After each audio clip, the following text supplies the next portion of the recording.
আচ্ছা, স্পষ্ট এরকম। হ্যাঁ, কোশ্চেনটা হচ্ছে 8 সেন্টিমিটার দৈর্ঘ্যের সরলরেখাংশকে সমান 4টি ভাগে ভাগ করবো কী করে।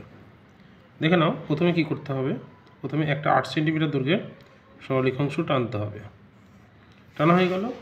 এবার টানা হয়ে গেলে এর অর্ধেকের বেশি, এই যে সরলরেখাংশটা আছে তার অর্ধেকের বেশি এভাবে নিতে হবে, দিয়ে এইদিকে দাগ, যেটার দৈর্ঘ্যটা নেব সেটা কিন্তু আর চেঞ্জ করবো না। ওকে, সেই সেম দৈর্ঘ্য নিয়েই এদিকে দাগ এদিকে দাগ, দুটো দাগ দিয়ে দেবো, এবং সঙ্গে সঙ্গে কি হয়ে যাবে, এটা যোগ করে দেবো। এটা হচ্ছে 2 ভাগে ভাগ করতে বললে এরকমভাবে করা যায়।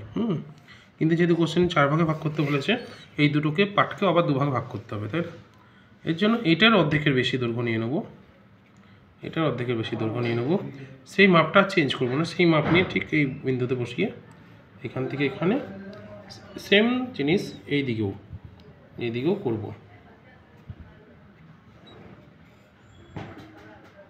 এইদিকেও করব, দিয়ে এইদিকে যোগ করে দেবো।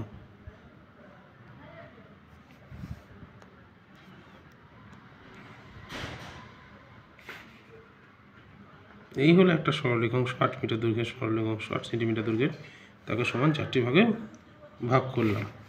এবার এখানে নাম দিয়ে দেবো A, B, C, D, E, F, G, H, I, J, K.